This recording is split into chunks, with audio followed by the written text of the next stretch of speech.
The next chapter in the Monsterverse, Godzilla x Kong, The New Empire, comes out today! To celebrate, we're going through every film in the Monsterverse. This time, it's the fight of the century, as two of the most famous movie monsters in the world square off yet again for the first time since their initial meeting in 1962. It's Godzilla vs. Kong, here on the Atomic Lizards podcast.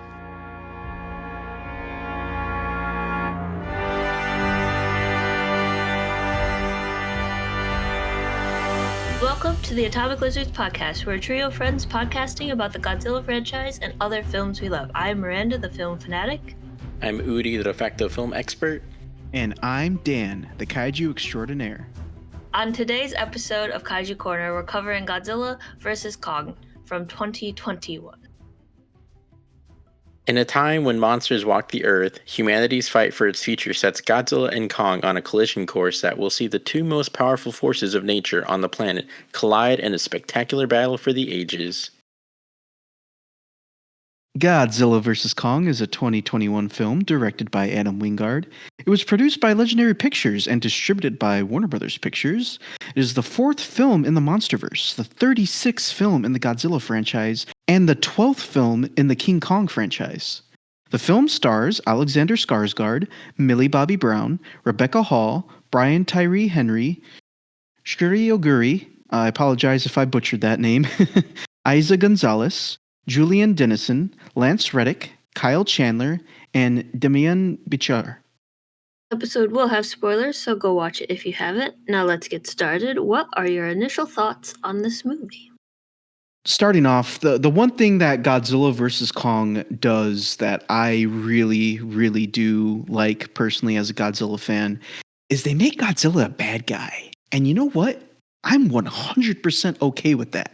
Like, I remember when this movie was coming out, there were some Godzilla fans that were like, whoa, why is Godzilla being set up as the antagonist? You're making Kong the good guy? Like, what? Like, hey, I'm okay with it. Once again, and I've said it a million times before in some of our previous reviews, my bread and butter when it comes to Godzilla movies is seeing Godzilla cause some destruction, fight the military, destroy some buildings. It's awesome. I love it.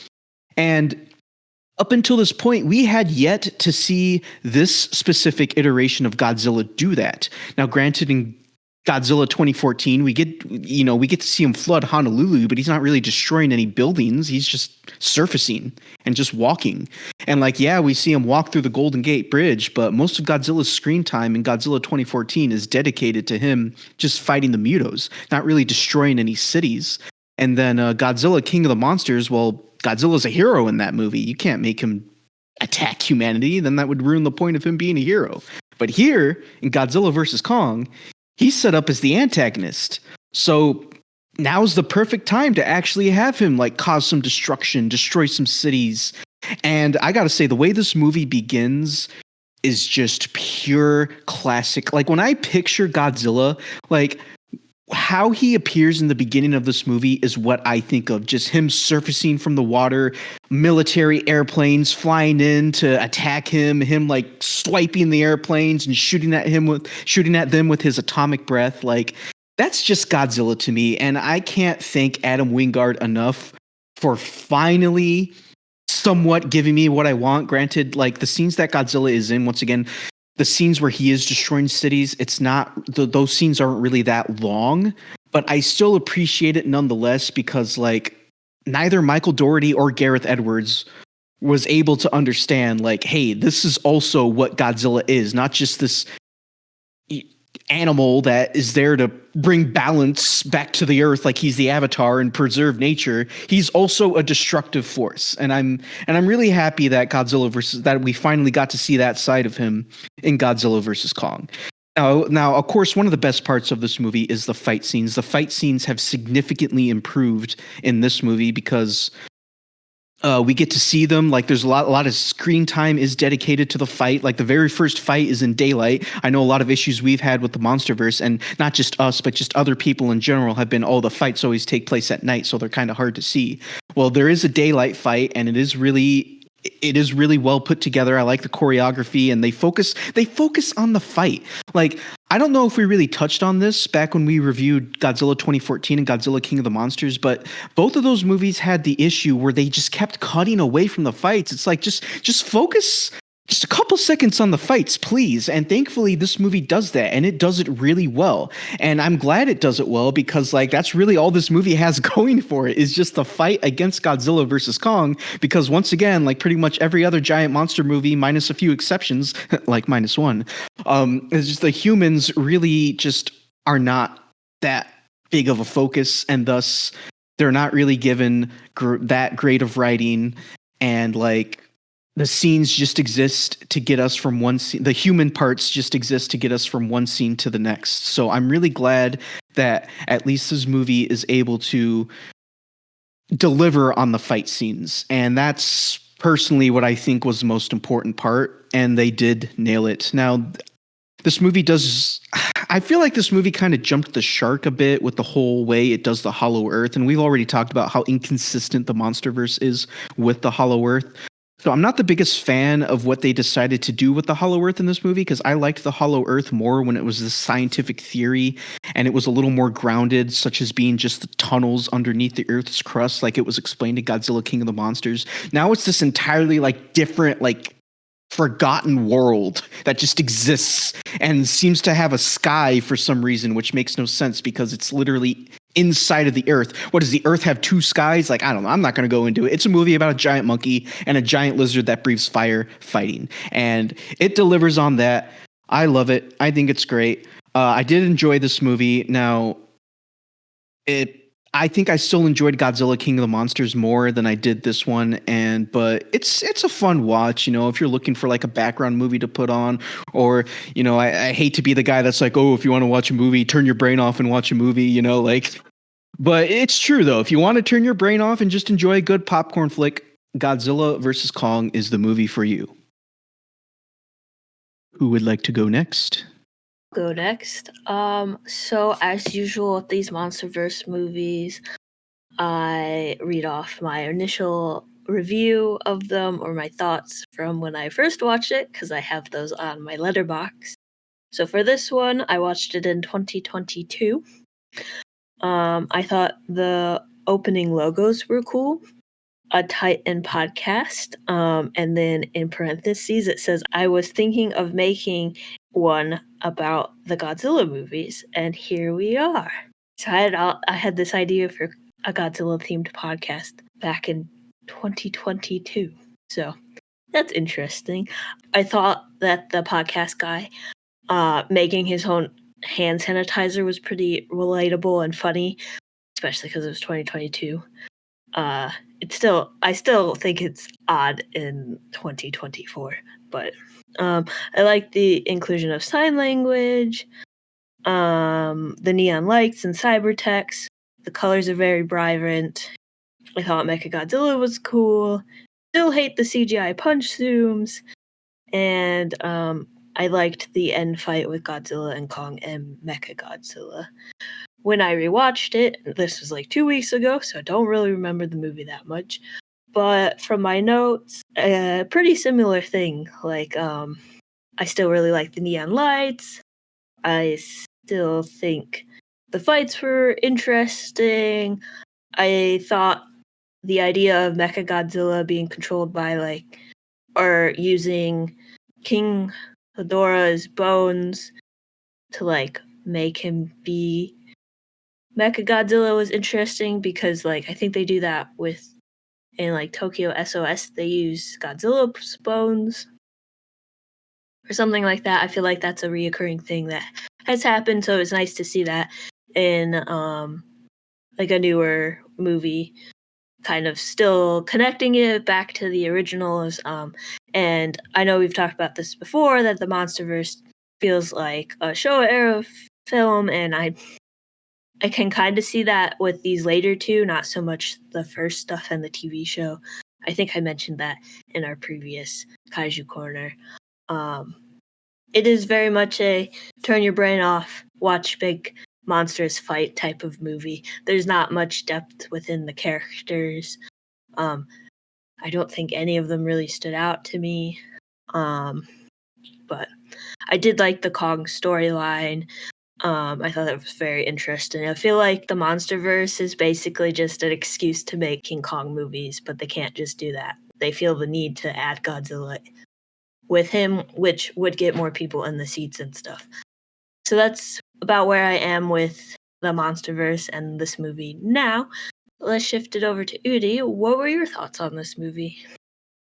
So to kind of take a play out of your book, I went to go see this in theaters, and I've been on Letterboxd since I think 2018. So I've been on there for a while. So this was a movie that I got to see in theaters, and then I got to make a review for like right when I saw it. But the biggest thing was like my favorite part of the review that I made at the time was just that watching this anarchy unfold on screen in a theater is the dopamine kick I desperately needed. It's accurate.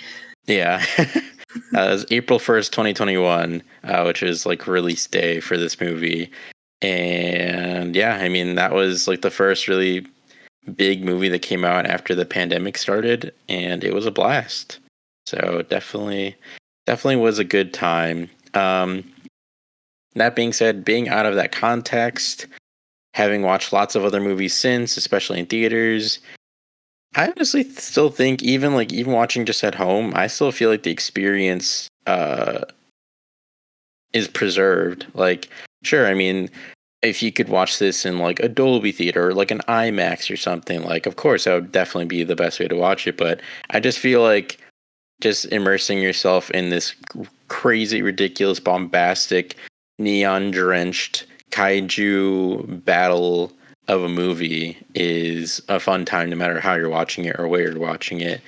And yeah, it doesn't really get old. It does everything that it needs to do correctly, and just has a lot of fun with everything. Is it stupid? Yes, it's so stupid. It was the first kaiju movie where I was just like, you know what? I don't care. Like, this is so stupid, but I really just don't care. It's just a lot of fun. All the action sequences are great. The blocking is great. There's a lot of fun camera movement. Like, there's a few POV shots in the Hong Kong battle, and then there's like a shot where like the digital camera is kind of attached to like Kong's like upper back, and so you get like an over the shoulder first person like tracking shot where you're following the action from that perspective, and you're watching Kong, you know, swing his axe around, blah blah blah, like just a lot of cool stuff. And at the end of the day, like, yeah, that's all this movie needed to do. And not only did I feel like that it hit at the perfect time because people just wanted like big bombastic stupidity on the big screen, just a nice old fashioned popcorn movie, but I feel like it was the perfect thing for the MonsterVerse. It was pretty short. It's less than 2 hours, like not by much, but still less than 2 hours. It's just a lot of dumb fun, and it looks great. I honestly think it might have the best VFX work in the MonsterVerse to date. I mean, it is the newest movie, but like, I just like the texture on Kong and Godzilla is fantastic. The detail in the destruction sequences is insane. Like in Hong Kong, like as they're smashing through buildings, you can see like individual shards of glass like breaking apart, and like all these buildings crumbling in like a realistic fashion, and they like level Hong Kong. Like the amount of destruction they do is insane. The amount of detail in the Mechagodzilla model is crazy. There's just, yeah, all the VFX work is like crazy good. And this is like not a huge thing, but I always pay attention to fire or explosions in media, whether it be video games or movies. Not so much just to like tear something apart or like really nitpick something. It's something I like to observe because I feel like it's a hard element to get right. And so when like something in media gets it right, it's pretty cool. And the explosions in this are rendered really, really well, and it looks really good on HDR. I don't want to keep talking too much, but I would say that it's definitely one of the strongest movies in the MonsterVerse. And yeah, I mean, it's definitely pretty close to being my favorite. If it's not Godzilla King of the Monsters, then it's probably this. Like they're pretty neck and neck. Probably like just depending on the day, I'd probably flip flop. But yeah, it's definitely one of the best of the MonsterVerse so far, and I'm very excited to see what Godzilla X Kong brings to the table. Well, I wanted to comment earlier, Miranda, because you had mentioned the opening credits. I actually really like the opening credits as well because, first of all, it's a callback to Godzilla 2014's opening credits, and I've always enjoyed the way that those credits were styled. But I love the whole matchup theme. Like it's going through, like it brings up Godzilla, like it pulls up all of his stats, like his powers, like atomic breath, and then it shows all the monsters he's defeated with like red words, just defeated, like plastered over the monsters, and it does the same thing for Like that scene in Credibles. yeah, exactly. And then like it does the same thing for Kong, and then it creates like a small little bracket for where it's just Godzilla and Kong like both at the end. I really did enjoy that. Like it's cheesy and it's kind of dumb, but it's also awesome. I love it. Yeah, the opening sequence is cool, but I think I was very specifically talking about the logo designs, like the Like the opening Warner logo. Bros. Legendary. Yeah, like I think that's what I was talking about. But the opening title sequence in the MonsterVerse in general are always really good and very interesting. They do a great job. I do agree with you though. The intro logos are very clean, very cool. Mm-hmm. I guess one quick thing I forgot to add in my quick thoughts was that I appreciated. Well, they had a lot of honestly like pretty banger needle drops in this movie, like kind of random, but also like, I mean, sure, I'll take it. But also, it was cool that they used like the old Godzilla theme, or at least like one of them, and like other things like that. That was definitely like a highlight of the movie. And I mean, the sound design in general for the movie is pretty great. But yeah, sorry, we can move on. Where did they use the old Godzilla theme? When he's approaching the ships. That's not the Godzilla theme. That's a theme made to sound like the original Godzilla theme. I mean, it still sounds like it. Yeah, it still sounds like it, but it's not the original like Ifukube theme. And it's inspired by it. It sounds cool. I think they do end up using the Ifukube theme. I know they do renditions of it, like modern recordings with like different sounds, like different elements added to it or whatnot, because I've listened to them on Spotify. I just don't know what movie they come from. Because like King of the Monsters actually uses like the original Ifukube theme. Godzilla vs. Kong, I assume you're talking about Godzilla's theme. Godzilla's theme in general does sound a little bit like the Ifukube theme, but it's not the Ifukube theme. Like it's just its own original piece. And I'm going to be honest, like I always was kind of like bothered by that because it's like, okay, you're using like an off-brand Ifukube theme. Why not just use the Ifukube theme? And like you said, it is kind of cool, I guess, but I just kind of don't see the point. Why create something that sounds similar to the original theme instead of just using the original theme? I mean, you have the rights to it. You used it in King of the Monsters, but and that's just me. That's just how I feel. Something new. Something different. I mean, it's similar, but different. I mean, it's something different, but like, what's the point of doing something different if it's just going to sound the same? I mean, if you play the same piece of music in every single like movie, I mean, it might get a little annoying. I'm not saying like it would, but it could. I don't know. I mean, yeah, but the Ifukube theme was only in King of the Monsters. Like that's 2 movies. If you're getting annoyed after hearing it in 2 movies, like especially Godzilla movies, like most I don't people know that what to watch tell these you. movies probably watched all the other movies too, like all the other Toho movies and stuff. I don't know. I don't think it's that big of a deal personally, but I'm sure they have reasons for whether or not they use the Godzilla theme or not. And they could have also not had the rights this time. They're like, you get it for one movie and that's it. Or they wanted to try something new. it just sounded close to it, but it sounded slightly different. It was like a riff off of the original, which I don't know. Yeah, that's what I'm saying. It sounds like the original theme, but it's not. It's like, I mean, once again, because I know you like it, and like I'm not trying to say that this theme is bad, but it's like a great value version of it, you know? So better than great value. But also, I mean, does everything have to be a direct reference, though? I mean, again, this is just like an homage to it, but does it have to be the exact one every time, I guess? Well, once again, it's like I said, like you can do something different. That's fine. But if you're going to do something different, then just do something different. I mean, that's just, like I said, that's just how I feel. I mean, they're But- probably just calling back to like the Japanese music of the time, like for Yeah, their monster movies. Like Godzilla has what? We're gonna have 38 Godzilla pieces of media, movies specifically. Like they're gonna call back and they're gonna try to change things up. Like even the Japanese ones, they change things up too all the time. So yeah. But I don't know. Like I said, like just personally, as like a longtime Godzilla fan, like I just would have rather have just had the Ifukube theme. But that's just personal preference at that point. Like Udi said, it's really not that big of a deal. Like the theme itself is fine. I don't think it's bad, but you know. Yeah. It's all down to preference. to go back a bit, Udi, you mentioned that the visual effects were really good in this one. I kind of disagree with that. When I was rewatching, it seemed very dated to me. In what ways? Like, specifically the water parts, like, it just, everything looked off. Like, again, this could be a TV issue.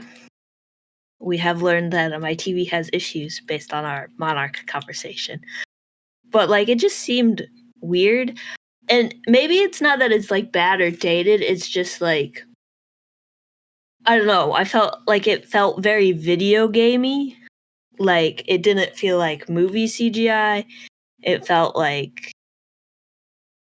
a video game to me. But I'm not into video games that rely heavily on, like, motion capture and 3D animation stuff. I play Tetris, so that's about it.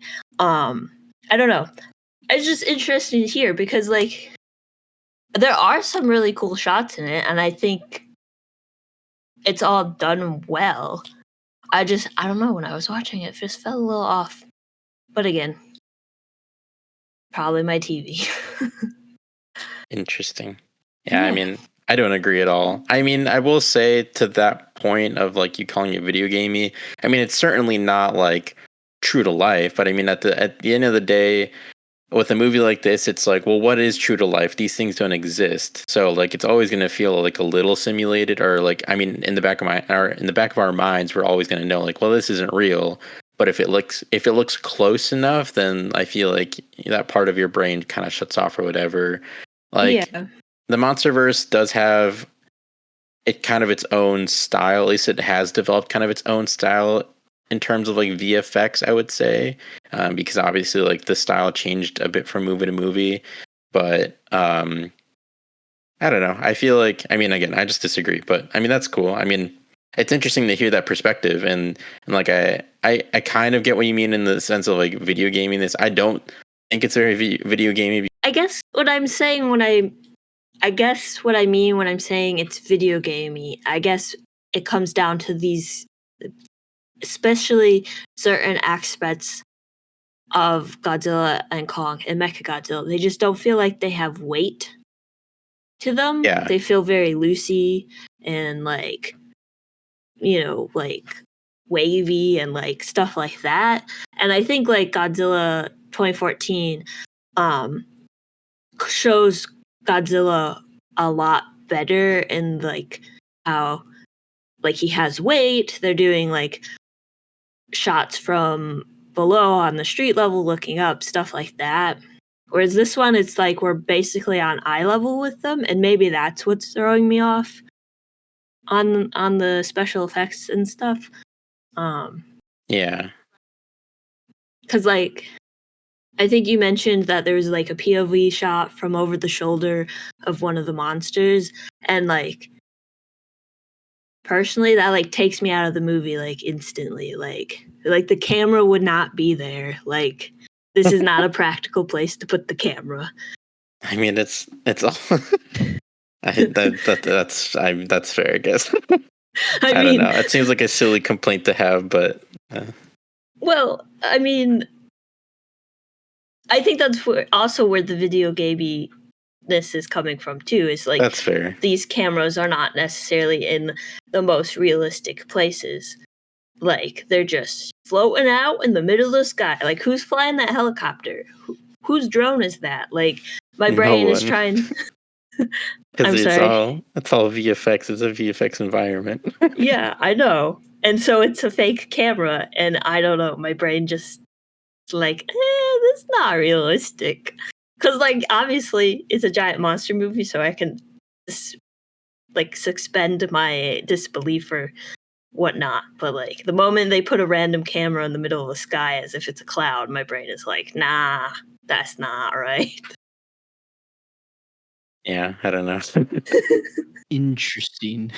It is kind of funny that you like mentioned the lack of weightiness because that originally was like a huge turnoff for me. Dan can attest to this because in the 2014 Godzilla, I loved the sense of weight and scale in that movie, and I was so disappointed like with the trailers of Godzilla King of the Monsters, like with that shot of Godzilla like bull rushing King Ghidorah. I remember that being like a really big sticking point for me when Dan and I would like be talking about that movie before it came out. I'd be like, oh, I hate that he's like running. It's so stupid. But even like looking like after we rewatched that or when I rewatched it recently too, like that's nothing compared to this. And then like in the next movie we're gonna get Godzilla X Kong, like it's even more insane. Like it's just like Oh Yeah. yeah. they're literally sprinting. Yeah, I don't like that part in the trailer. Well, It throws my brain off. have you They have no seen weight. like there's a small clip. I mean, it's not really that a spoiler, but there's a small clip where they kind of extend that scene a little bit, and Kong jumps on Godzilla's back. What? Yeah, so it gets even more crazier. Yeah. But I mean like Huh. Okay.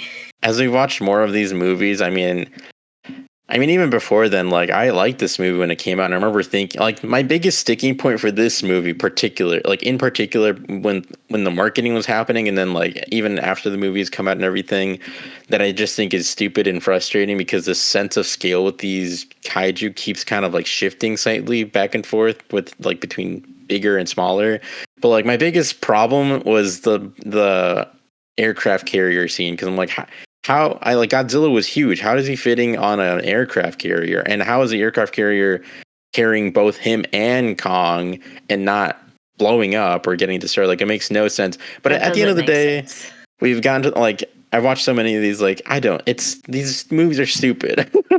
Trying to apply any sort of logic to them or anything is pointless because it's a movie. These are movies about a giant lizard that breathes atomic fire and a giant gorilla. So like Yeah. I don't care. It's just whatever. And so it's just like, okay, well I'll just take it for what it is. It's just like a fighting game where the arena is an aircraft carrier and the two monsters are battling side by side. Like it is what it is. And so yeah, I mean I do like it more when movies with big things like big creatures or big robots, big mechs have a better sense of scale and weightiness to them, like Pacific Rim, the first one, or Godzilla 2014. I prefer that, but I'm also at the point where like, it doesn't matter. Like these things are just what they are, and as long as they're entertaining enough, like it's fine. Like I was even rewatching Pacific Rim 2 recently, not to get on a huge tangent, I promise it'll be short, but like the biggest point or the biggest problem I had with that one for the longest time was just how floaty and ridiculous the mechs were. But I was watching it recently, like honestly, it doesn't even bother me much anymore. Like it's whatever. So, but I understand not enjoying that as much. Like I understand enjoying more weightiness and verticality and scale in these movies because it's just more impressive. I would say.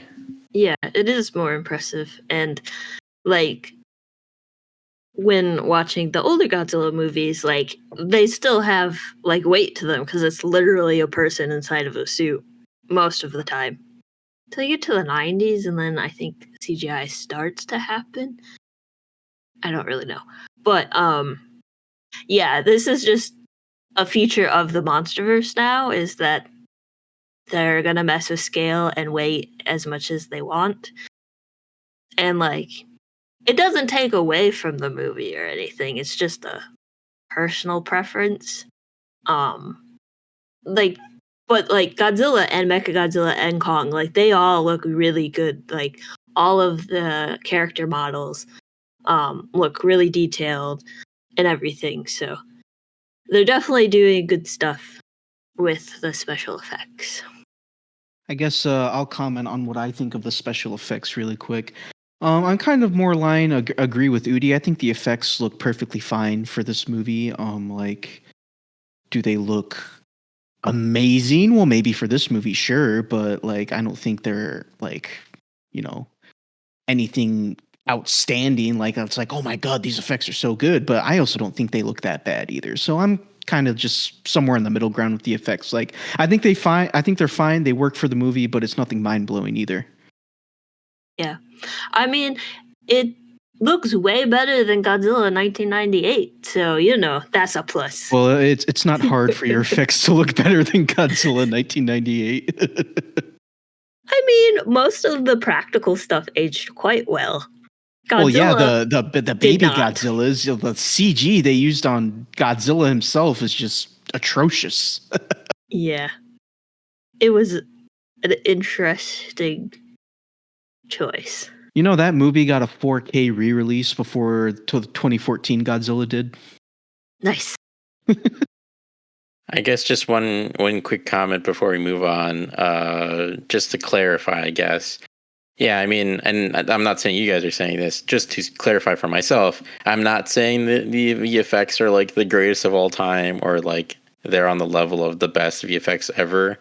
But I mean, yeah, just for like a middle budget, like it's not a low budget, but like not a huge budgeted movie. For the budget they had, the VFX I think are spectacular, and they are stylized. But I think that they do that well. They stylize everything well, and they do the best they can with what they have. And I think it looks a lot better than a lot of like, not to compare the two necessarily, but I think that these VFX look a lot better than even a lot more recent like superhero movies. It's way better than The Flash.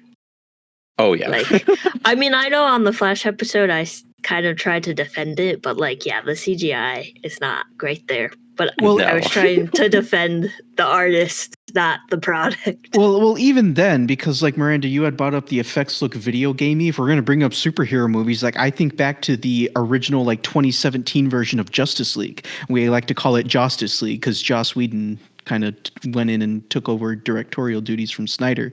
Like in Justice League, like Steppenwolf literally looks like a video game cutscene. So like, yeah, like compared to like movies, some of movies like that, yeah, the CG looks way better than that. Oh yeah, agreed. Say video gamey. It's not that it like looks bad or anything. It's just that's the vibes I got from it. Yeah. So clarification on that point, I guess. Yeah. And I mean, like, some video game cutscenes do look spectacular, but I mean, yeah, like, and I get what you mean also just in general, like, things kind of look video gamey or can look video gamey. Like, I understand that concept of, like, other VFX in general as well, too. I mean, I also feel like John Wick is video gamey, too, so, I mean, it is. I wouldn't say that it looks video gamey at all, but it definitely is. I feel like specifically in like John Wick 4, it's like pretty video gamey. Mm-hmm. Yeah. Yeah. Anyways, before we get off topic on yet another movie, let's talk about Kong and his storyline, and the little girl whose name I have forgotten. I liked that storyline. I like the fact that Kong can talk to her. I don't like the fact that everyone on the island died. And she's the only one. That's quite sad. But I'm glad they are at least trying to communicate with him, because otherwise they kind of just shoot at the monsters. So at least there's dialogue, I guess. Yeah, I agree. So when this movie was coming out and it was revealed that Kong was going to be somewhat communicating like some words through sign language, I thought that was so cool, like legit. Like I thought that was such a cool idea because like that can be applied to like real life. Because like Coco the gorilla, for example, like she could communicate using sign language, and I think. I don't know, like it would depend on the project, I guess. But I think having a kaiju that could talk would be kind of cool. Not gonna lie. Like, it would depend on the project, because like if Godzilla were to just start talking and like Godzilla -1, for example, that would be That would completely be jarring. that would be completely out of left field and just wouldn't make any sense and just completely take you out of the movie. Although, But like, doesn't he talk in one of the movies? yeah, I mean, Okay. yeah, but I mean, it's only in the English dub, because in the Japanese okay. original they give him speech bubbles. But yeah, so but yeah, so I always kind of liked that idea, because I think just having a kaiju that can talk is just a cool idea. Like, I want to see that actually implemented into a real kaiju project. And Kong talking through sign language, I love that idea. I think that's really cool, and I really hope that that gets expanded upon more in Godzilla X Kong. I would love to see Kong like actually communicate with sign language and actually like maybe form, maybe not a full sentence, but something close to a full sentence. That'd be so freaking cool. Like, I'd be down for that. So do work differently in sign language than they do in English. well, what was that, Miranda? Sentences in sign language and ASL, American Sign Language, they work differently than you would say in English. Gotcha. So he very much could speak in full sentences. Okay. Well, still, like, once again, I think that's a really neat idea, and I really hope they expand upon that in Godzilla X Kong. And yeah, I like what they're doing with Kong. And I've said it before, Kong works best, in my opinion, when he is a hero, when he's a protector. Like, I like that they kind of made him the protagonist for this movie, the good guy. Like, I like that idea, because I think that's what Kong works best with. I like the idea of him protecting humanity and like kind of being our version of like a kaiju superhero. I think it works for a kaiju like Kong. And I really like that. I like how he has this connection with the little Iwi tribe girl. I like their relationship. I think it's kind of adorable at times. So, like, I like what they did with Kong in here. I think it's great, and I agree with you, Miranda. It kind of sucks that they kind of just write the Iwi tribe off as like, oh, they all just died in the storm. It's like, well, okay, sure, why not? Which, if Monarch gets to that point in the timeline, I'm sure they'll explain or show us or something. Yeah. All depends if it gets another season. Yeah, we'll see. But yeah, no, I agree with you, Miranda. I like what they did with Kong in this movie. I also agree, and I'm also disappointed that they just killed off that tribe just off screen and willy-nilly. That seemed like a pretty easy, like, big thing to just do off screen, but it is what it is. But yeah, I thought the little girl did a really good job, and then I liked her relationship with King Kong, or Kong. Is he a king in this universe? I don't know, but he is a Kong. Technically, he was in Skull Island, because, like, if you remember John C. Reilly's dialogue, he was like, that's Kong. He's king around here. Kong's a pretty good king, so. But he's not king of the monsters. That title's taken. No, that's Godzilla. Yeah. So. We seem to agree on liking Kong's storyline and the little girl. So she's one of the new characters. What did you guys think of the other new characters? Like her adoptive mom who's a scientist, or like the leader of Apex, or the guy who has a podcast. Clearly I don't know anyone's name, so I hope those descriptions help. I will say that I do like the idea of Rebecca Hall's character, because like there's a shot in the movie where they show her on like the cover of a magazine, and she has the title of like the Kong Whisperer. Like, I like is that the scientist mom? Yes. Okay. Rebecca Hall. Yeah. She's the, I mean, that's the name of the actor. I don't remember the name of the character in the movie off the top of my head, but Rebecca Hall's character. Did they even say the names in this movie? It's Eileen Andrews. Thank you. Eileen Andrews. Oh, you know what? I'm actually not sure if they ever say her name in the movie, because that does not sound familiar to me. That might just be like Dr. Andrews or something. Maybe, yeah. Yeah, they probably go by last name. But anyway, I like the idea of her character, because like I was saying, there's a shot in the movie where they show her on the cover of a magazine, and they give her the title of the Kong Whisperer. Like, I like this idea of like a scientist that's able to like somewhat study and like connect with Kong through their studies with him. And it's kind of like Jane Goodall in the Chimps, So like I like that idea. I like the idea of her character. I mean, her character's fine. Like, she doesn't really do anything that's super memorable throughout the movie, but like I said, just the idea of her character is cool to me. I like Brian Tyree Henry's character. He plays Bernie, the podcaster. I like him. He's a good source of comedic relief. I like Bernie. He's a good character. I one of my favorite parts with him is when Millie Bobby Brown and that one kid from Hunt for the Wilder People like show up to his hideout or whatever, and like they know he's behind the door, but he's like, Mr. Bernie is no home or whatever. Like I just like that little dumb voice that he does. I don't know. It's stupid, but it's funny. I like it. But those are like oh, go ahead. Oh, sorry. I was just gonna add. I think my favorite part with him is when they get to the Apex testing facility, and he just goes, and he just like yells into like the void. He's like, "Oh man, this place is just stupid huge." He does have some good parts. Yeah, funny parts. He does. That's what I'm saying. I think he works as like a good source of comedic relief. Although I did find it a little strange that his character like bathes in bleach. Like I'd be worried of that getting in my eyes. Okay, you shouldn't do that, but I don't think. What do you mean? I do it 5 times a week. Yeah. Don't bleed. Don't bleed. Bleach. Don't bathe in bleach.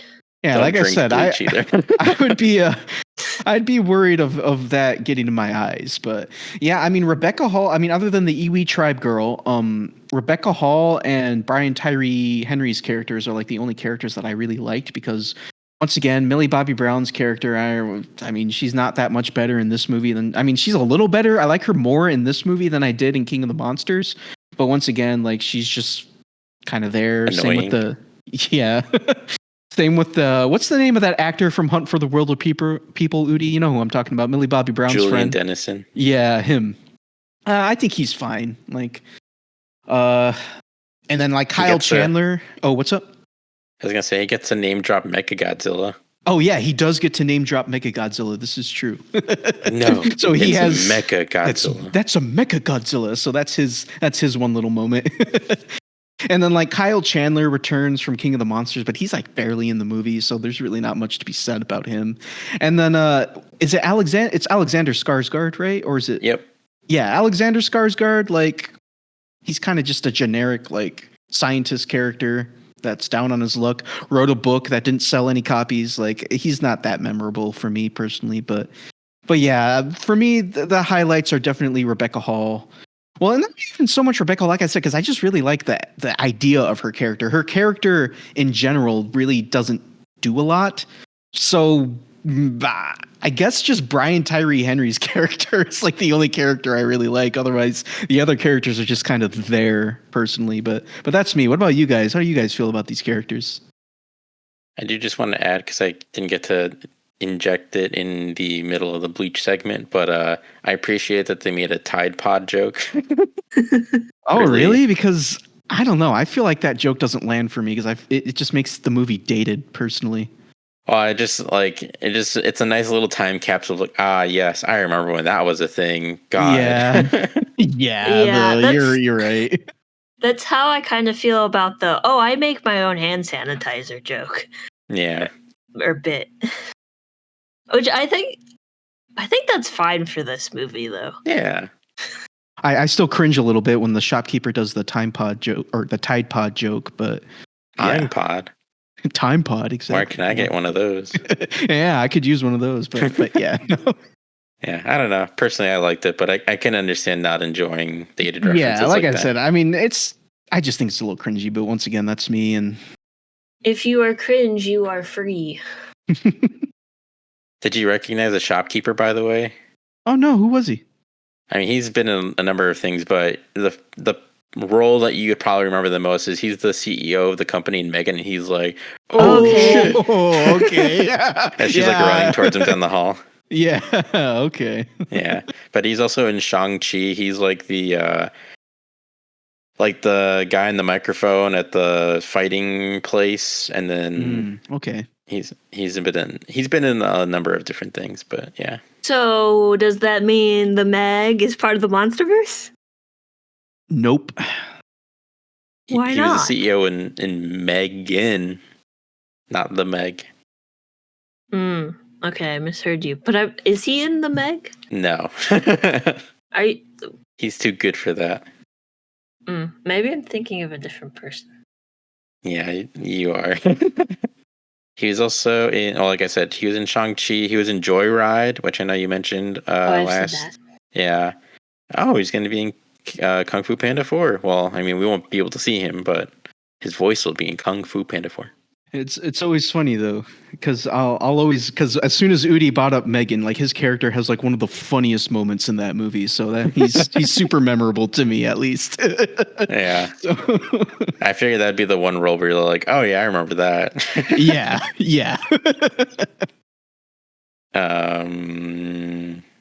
I guess, did you want to give your thoughts on the characters, Miranda, before I do?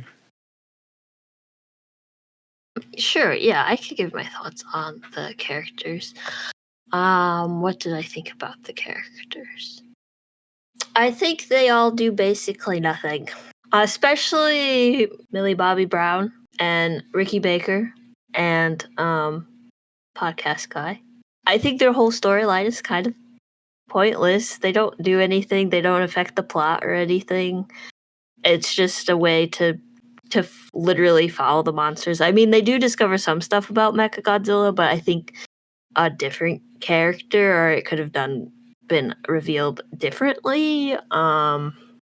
Although, like we've talked about, podcast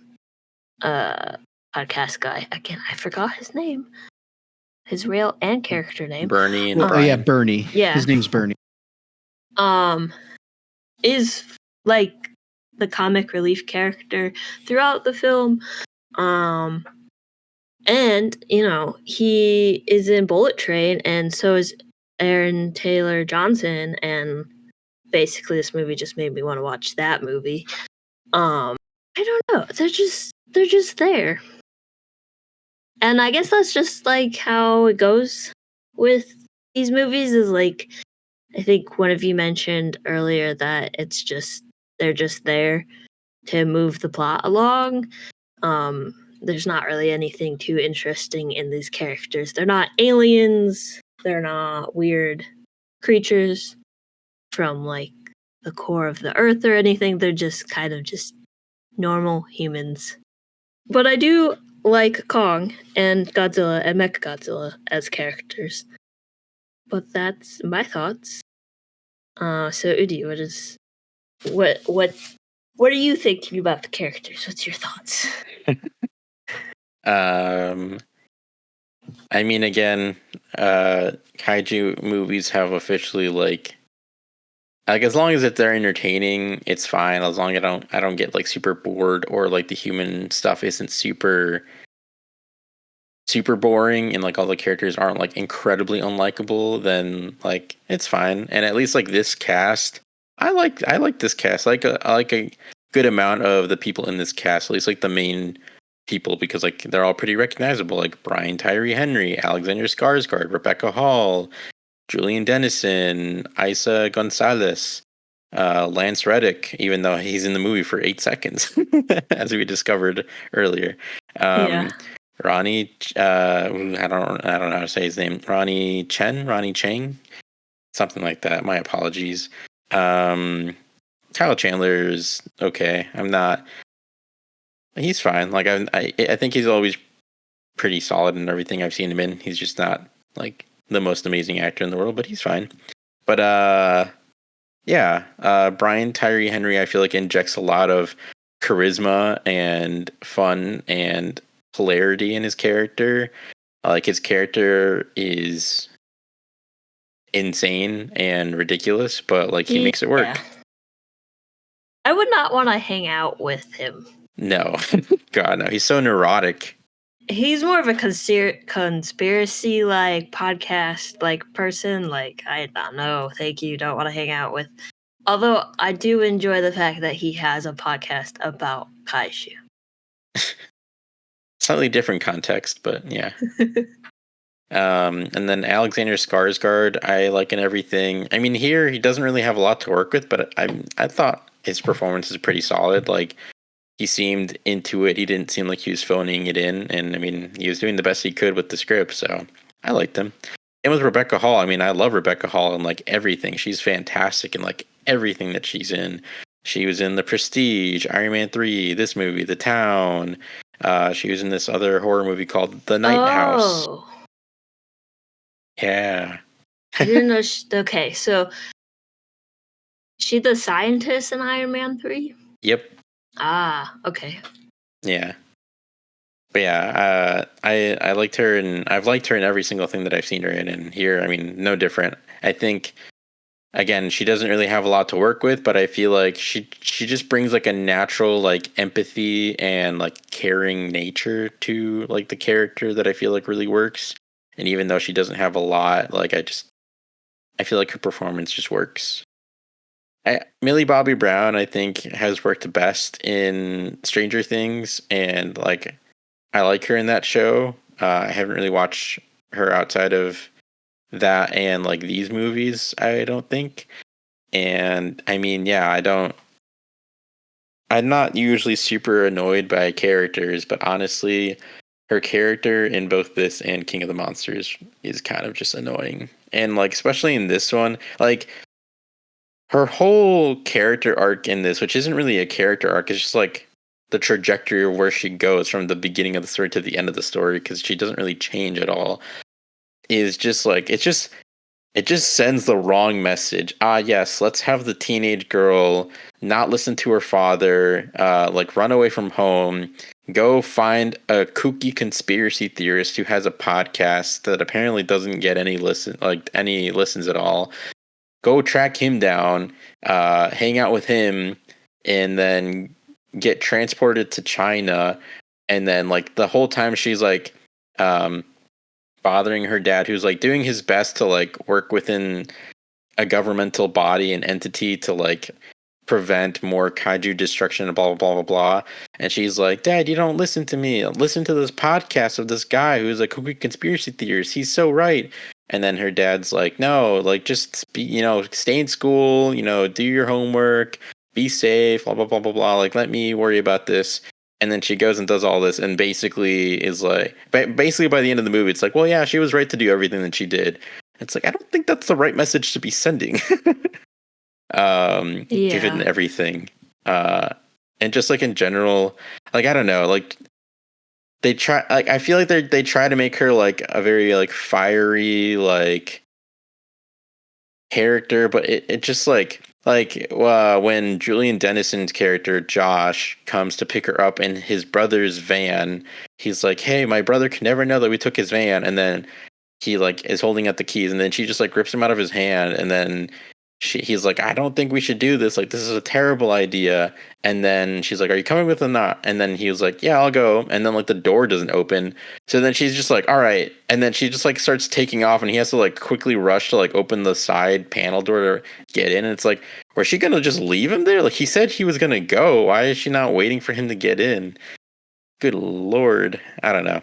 Just like everything about her, like I agree with Dan, like she's definitely better in this movie than I feel like in King of the Monsters, but not by a lot. I still feel like the character, the way the character is written is just annoying. But I mean, like Millie Bobby Brown is fine. I don't really blame her, but yeah, just the character itself is annoying. Oh, I just want to make a quick comment real quick. So kind of a weird observation, because while we're on the subject of the characters in the Monsterverse, kind of like a weird observation I've noticed is that each subsequent Monsterverse movie, like, keeps like some of the same characters while others fall off. Like Godzilla 2014, like had Aaron Taylor Johnson and then Ken Watanabe and Sally Hawkins. Godzilla King of the Monsters keeps Ken Watanabe and Sally Hawkins. And then we get introduced to Kyle Chandler and Millie Bobby Brown. And then Godzilla vs. Kong keeps Millie Bobby Brown and Kyle Chandler for a bit. And then we get introduced to these new characters in Rebecca Hall and Brian Tyree Henry. And now Godzilla X Kong keeps Rebecca Hall and Brian Tyree Henry, So I just find it a little weird how like these movies like will kind of just choose like certain characters to just keep, and then we'll like drop them off, like just drop off of them like in the next movie. I don't know. Just a weird observation I've noticed. I'm guessing just like some nice connective tissue, but it is odd that they only really keep like a pairing of characters for like a movie or two at a time before moving on.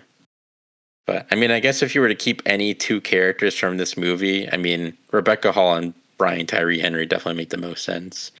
Oh, I agree. Like, because like you guys, I think we're figuring out that Rebecca Hall and Brian Tyree Henry are like the two best characters in this movie. Yeah. I'm kind of curious to see if Kyle Chandler will pop up at all in the next one. I don't think so, because I haven't seen him I mean, I haven't really been watching the trailers, but I don't think I've seen him in anything that I've seen so far. But Yeah, I kind of don't think he is going to be in there, but who knows? Maybe he'll have a small cameo role or something. yeah, I mean, like he works with Monarch, so it would make sense if he showed up. But I mean, I'm not expecting it. But yeah, and then Julian Dennison, I thought, did a fine enough job. Again, didn't really have much to work with, but I don't think he was an issue at all. Like I think he did his best. Isaac Gonzalez, I mean, yeah, again, we're getting into like the same territory of like pretty decent to competent actors that like are given really not much to work with here. I think she played a fine sort of rich CEO kind of evil daughter, antagonistic daughter. I don't know, but Is the person you're talking about in Baby Driver? yeah, she is. Yeah, Okay. she was John Hamm's partner in that movie. Yeah. That's how I felt about the characters. Like, obviously, not the greatest cast of a kaiju.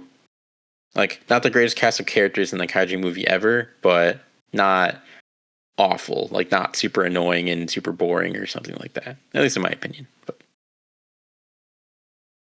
I mean, there's definitely more interesting characters in Godzilla total. Yeah, and at least they're not annoying like everyone in Monarch. I guess we'll have to just true. be okay with them. And I don't find Millie Bobby Brown's character as annoying as you guys. Like, the character's just kind of there and she does some stuff. Like, yeah, it's a bit ridiculous, the stuff she does, but like, she doesn't bug me as much as like Kate. So, which I don't think anyone in the MonsterVerse bugs me as much as Kate does. But anyways, do we have anything else to add about the characters, or should we move on to the monster characters? We should probably move on. Okay, so let's talk about Mechagodzilla's design. What do you guys think of his storyline about being powered by King Ghidorah? Like, I found that very interesting, and I think it calls back to other Mechagodzilla stories.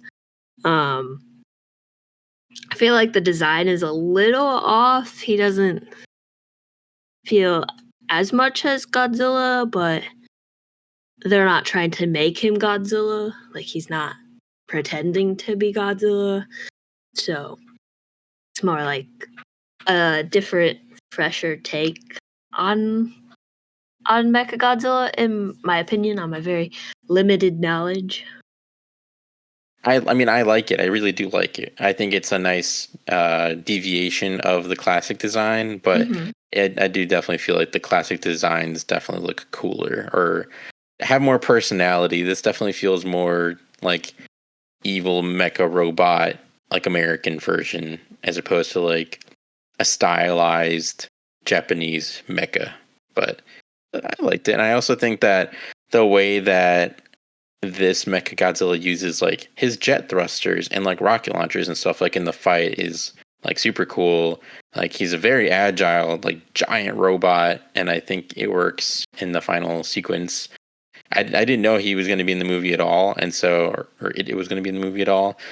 So getting to have that surprise in the theater was pretty cool, and then like getting that whole big fight sequence at the end was pretty cool. I still think, like I said, I still think that it holds up quite well. All of the fight sequences hold up quite well.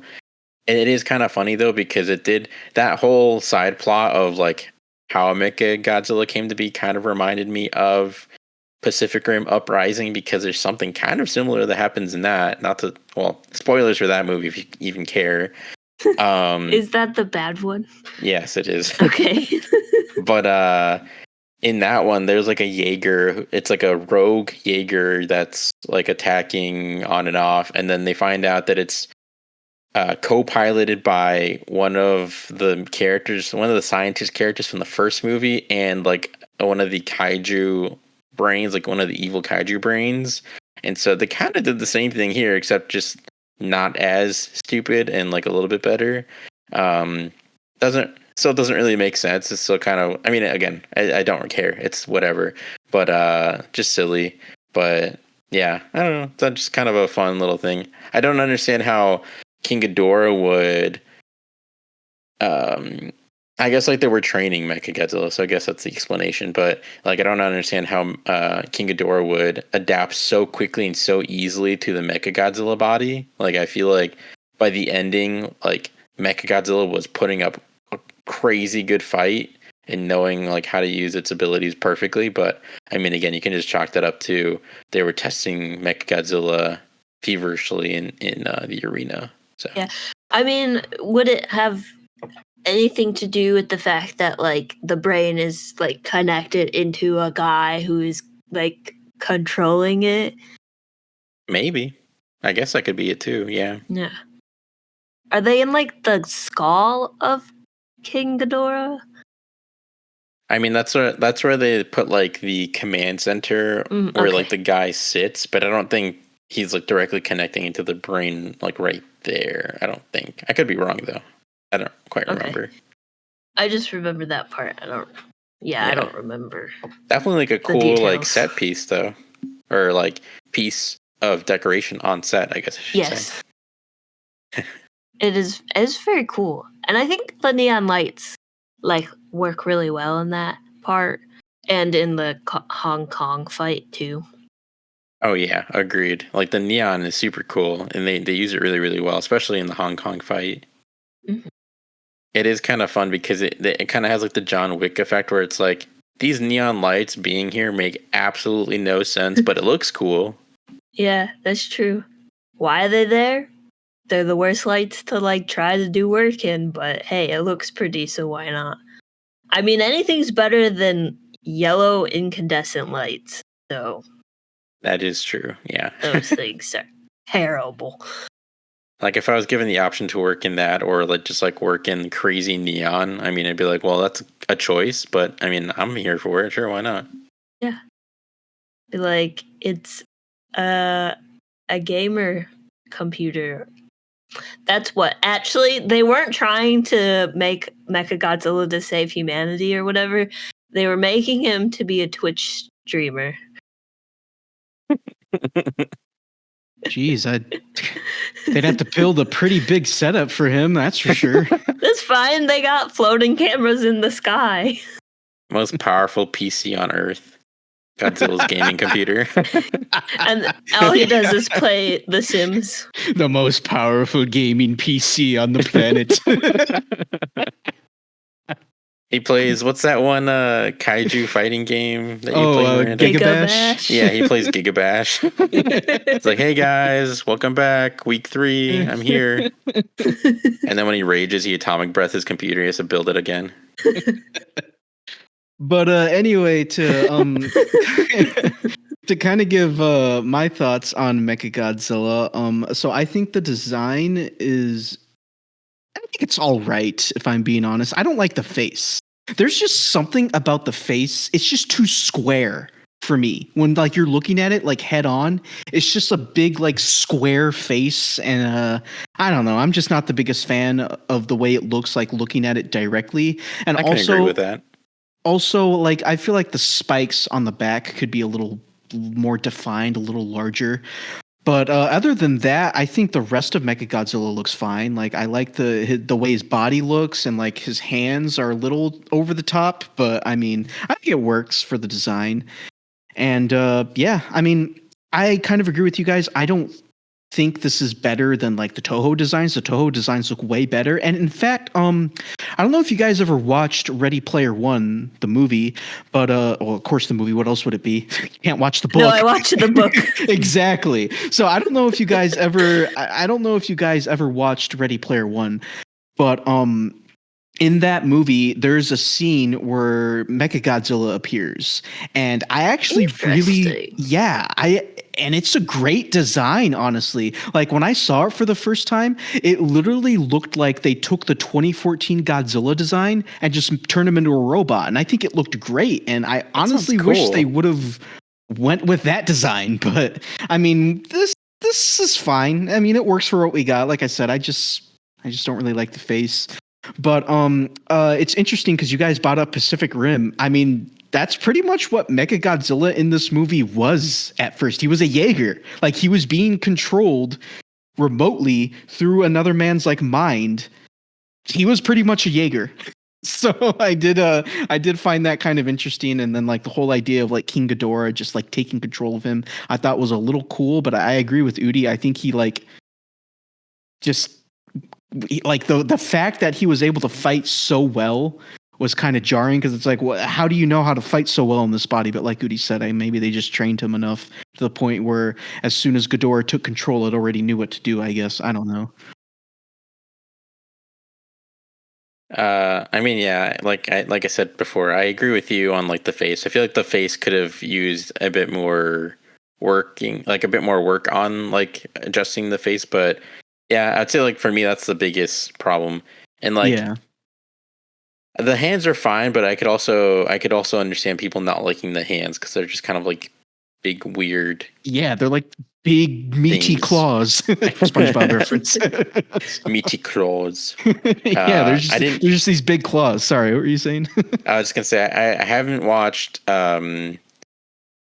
Ready Player One yet, but I'm looking forward to watching it because I want to see that design of Mechagodzilla. That's pretty cool. I'm sure is he in there like at the big battle scene? Yeah, he's in like one of the big battle scenes.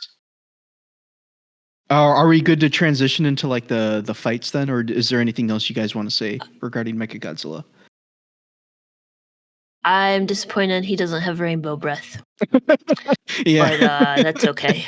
I'm disappointed his head doesn't twirl around like a million times. Yeah. Mechagodzilla in the Showa ones is very silly, and this one is very not silly. I love Showa Mechagodzilla. He's the best. Yeah, but we'll get to him later on. Yeah, we will. So, yeah, I guess we could talk about the battles then. Okay, because I want to comment on like, I guess we're kind of jumping ahead here, but I want to comment on like the film's like final battle. Now, it's kind of interesting in the Godzilla fandom, like talking about just how powerful like Godzilla is, because while Godzilla has lost his fair share of battles, he's pretty much come out on top for most of the fights that he gets in. And it's a very interesting topic among the Godzilla fandom, because I'm just going to admit it, as part of the Godzilla fandom, we do not like to see Godzilla lose. Like, it's just a fact. The Godzilla fandom does not like to see Godzilla lose. And I will admit, like, I'm okay if Godzilla loses, depending on like the fight, I guess. But like, I will admit it did kind of bother me just how much Godzilla gets his ass kicked at the end. Like, he gets his ass like literally handed to him on a silver platter from Mechagodzilla. Like, Mechagodzilla literally completely owns Godzilla in the final fight before Kong jumps in. And I'll be honest, I kind of have an issue with it, honestly, because it's like, he just has no chance, and it's like, come on, like, I would be okay with Godzilla like losing that fight, but like, come on, have him get some good hits in every now and then. I don't think Godzilla gets a single good hit in against Mechagodzilla during that final fight. And like, I realize why. It's like, oh well, we have to show Godzilla has to lose here because we have to show that he needs the help of Kong. And like, yeah, that makes sense, but come on, have Godzilla get some good licks in. He doesn't get like a single good hit in on Mechagodzilla, and it's like, come on, like, I don't know, but that's just the Godzilla fan in me speaking. And like I said, I'll admit it did bother me a little bit that seeing Godzilla just lose like that. Now, in the grand scheme of things, it makes sense for the scene. And like, I know that Godzilla can't win every battle that he's in, but like, I would have liked for him to put up a better fight. Like, come on. And I know that the idea behind Mechagodzilla is he's supposed to outclass Godzilla in like every way. That makes sense. But still, that's just how I feel. And like, oh, go ahead. Godzilla's just tired and he wants to go home and he's got to deal with nonsense. I was literally like just waiting until I had a chance to be like, he was just tired, man. See, that's the thing that everybody says. It's like Godzilla literally just got done kicking Kong's ass, and like he's tired from his previous battle that literally took all night in Hong Kong. So like that's why he just gets his ass handed to him. It's like, okay, but still, you couldn't have Godzilla get like maybe one or two like decently good hits in on Mechagodzilla before he just gets utterly destroyed. Like, I don't know. Like I said, it's really not that big of a deal, and it doesn't bring the film down for me. But just as a fan, like, I don't know, it just bothered me a bit seeing like Godzilla just have like no chance. And like maybe it's like the whole like, what's the saying, like your god can bleed or whatever, like, you know, maybe it's just like something like that I'm going through, but still, it's just like, come on.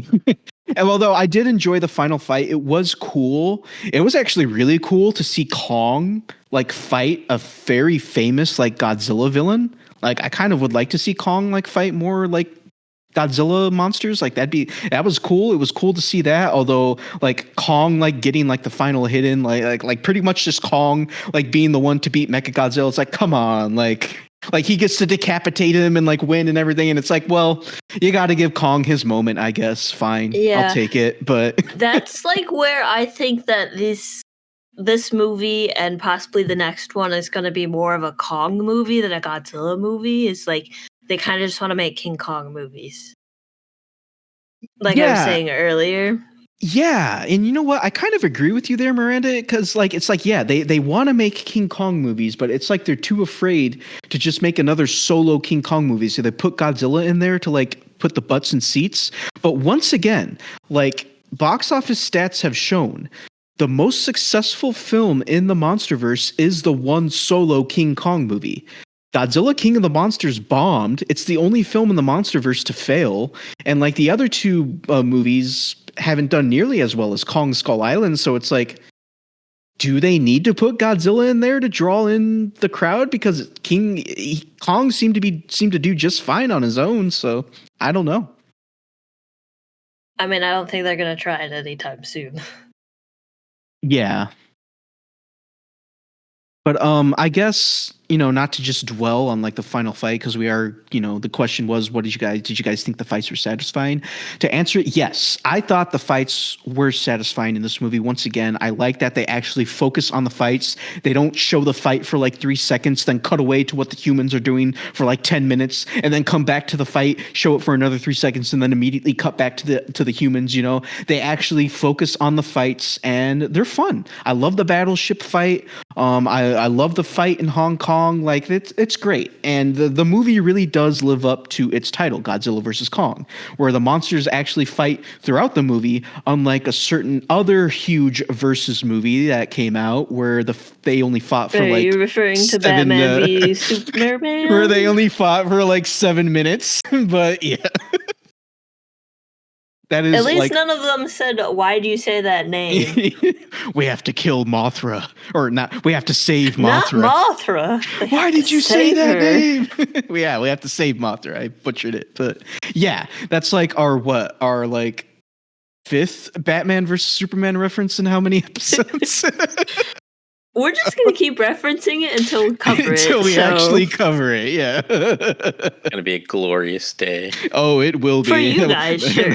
That'll be a special episode indeed. I mean, it's not like we're the world's biggest Batman vs Superman fans or anything. No. It's just a fun movie to talk about. We're going to be with you there, Miranda. Okay, well, I mean, that was the first DC movie I saw in theaters. But we can go into more detail about that later. Yeah. But yeah, I love the fights. They're the best part of the movie, and honestly, that's what was most important for this movie. Is it needed to deliver on the fights? So, what about you guys? What did you guys think of the fights? Did you like them? I do just want to add that this is the best version of the Batman vs Superman movie. It just happened to star King Kong and Yeah. Godzilla. If our viewing audience would like more context to that, look up Caravan of Garbage, their review on Godzilla versus Kong. Yes, you understood. Yes, Yeah. So yeah. Go check them out. They're great. But would you like to go first, Miranda? Sure. Yeah, this movie definitely has better interesting versus fights than Batman v Superman. And I think that this movie handles the versus battles well. They both seem to be like equally powered. Not one of them is like overly powerful. I mean, other than Mechagodzilla, but he's the bad guy in this case. And I think they fight like 3 times, where Kong wins one, Godzilla wins one, and then they team up to fight Mecha G. So I think it's really balanced. I think the fight on the boats was very interesting. I don't understand how those boats didn't sink, though. I also don't understand how Kong can just be on one of those boats. But that's applying too much logic to this movie. The Hong Kong fight was really good. Again, the neon lights just elevate the whole thing. I like a neon light. I like a dolly zoom, which I don't think this one had one. But those always are elements that I like in movies. I like the fact that they like team up to fight Mechagodzilla. And that's kind of how the movie ends, is that they're like a team. And I guess we'll see more of that in Godzilla X Kong, probably. So I would say they were satisfying. They're definitely more interesting and satisfying than some other kaiju movies that I've watched. Sometimes it just is like, okay, I get it. It's 2 guys in a suit beating each other up. Can we move on? Please, let's move forward. Where this one is a shorter movie, but like nothing, like the fights don't drag or anything that I can remember offhand. So yeah, satisfying. Yeah, I agree. I agree with both of you.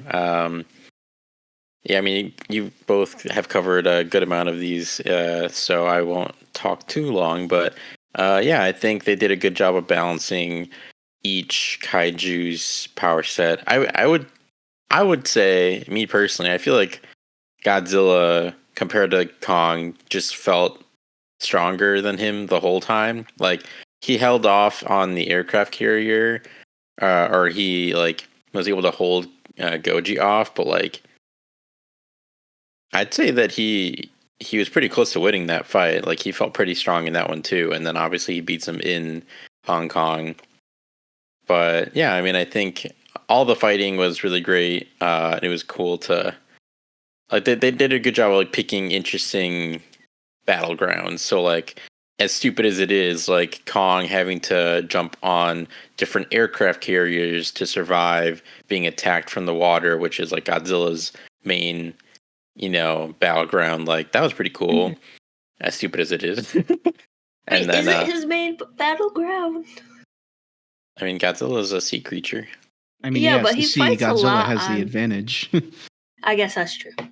I just want to comment. I just feel like he fights on the ground a lot more than. I mean, he does. He. Okay. You're not wrong, Miranda. He does. Yeah, he does. But he's a sea creature. But I just want to comment real quick on the, because Udi, you mentioned him jumping from aircraft carrier to aircraft carrier.